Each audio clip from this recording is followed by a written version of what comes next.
Okay, so another video na naman tayo mga kaibigan. Today, ang ituturo ko po sa inyo ngayon kung papaano po ang tamang pag-setup ng early warning device.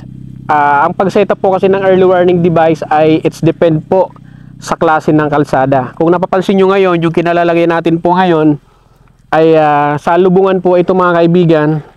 Two-way po yan, papunta doon at minsan may pumupunta doon.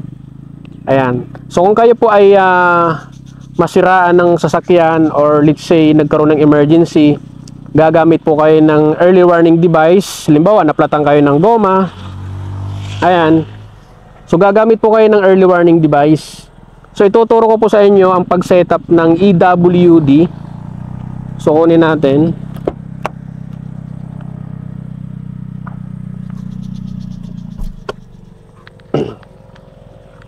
Actually ho, marami na pong gumagawa nitong mga gantong content.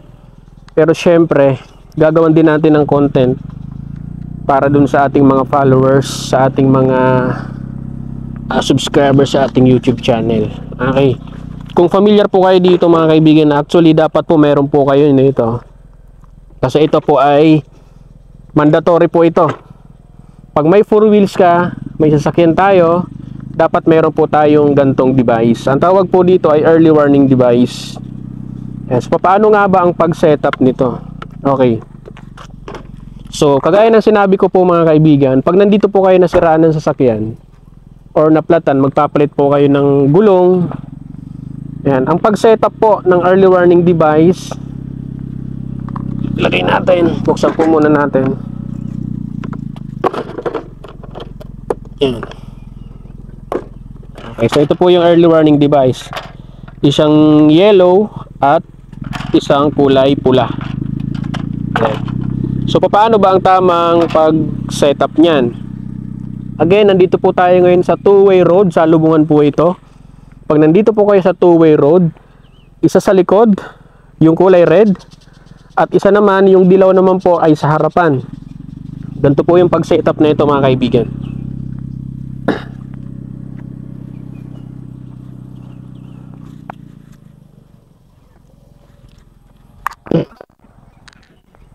Okay. Ilalagay po natin yan sa likod. May tama pong distance tayong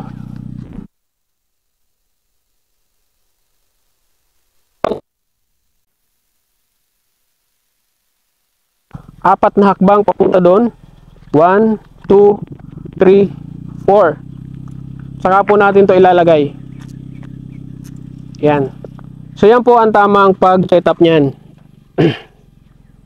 Okay.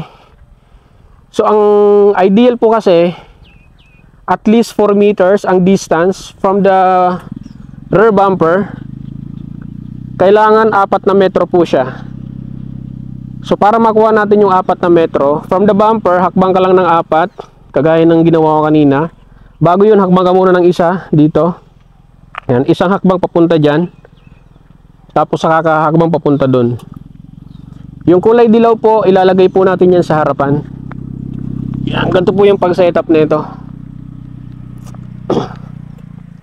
Again, from the bumper, dito sa bumper, hahakbang ka ng isa.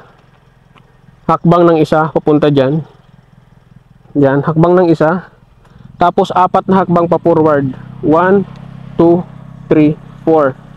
Yan, so dito tayo maglalagay ng early warning device. Yan. So lagay natin.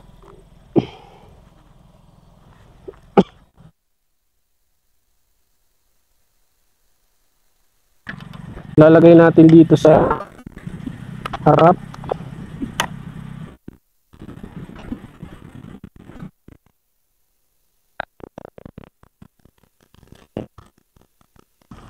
So yan po yung tamang setup niyan. 4 meters din po siya. Ayan. Itong kulay dilaw, 4 na metro po yan hanggang dun sa unahan. Hakbang lang tayo dito from the yellow.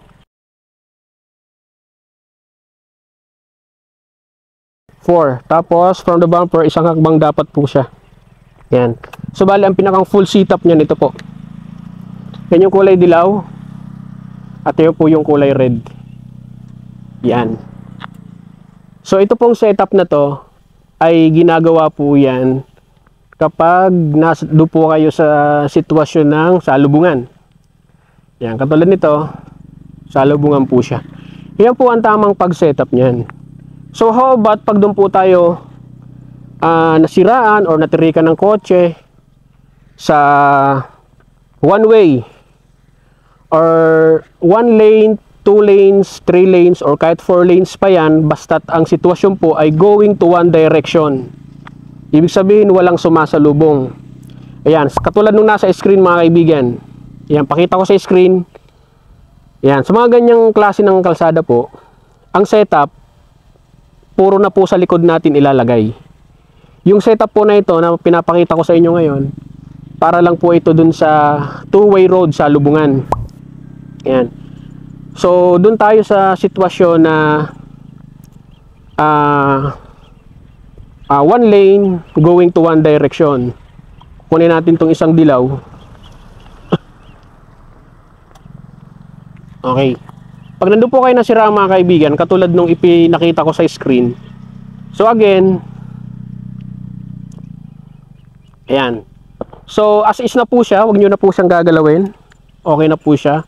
4 meters din po siya, yung distance from the bumper. Ngayon, from the kulay red, hakbang na lang po kayo ng 4 na hakbang, 4 meters. So, 1, 2, 3, and 4. Saka po natin ilalagay ito. Yan. So, ganyan po ang tamang setup niyan. Pag nandun po kayo nasiraan sa mga kalsada na going to one direction, kumbaga one way, yan. Isang linya man yan or dalawang linya, 3, 4. Basta't ang direksyon po ay puros papunta doon. Wala po siyang kasalubong. Yan, ganyan po ang setup niyan. Okay? So yan po. So hopefully nakatulong po sa inyo ang video na to, especially dun sa mga new drivers, sa mga beginners at sa mga nag-uumpisa pa lamang mag-aral mag-drive. So napakahalaga po ito mga kaibigan, dahil isa po yan sa parte na kung saan dapat alam ng isang driver. Bye-bye!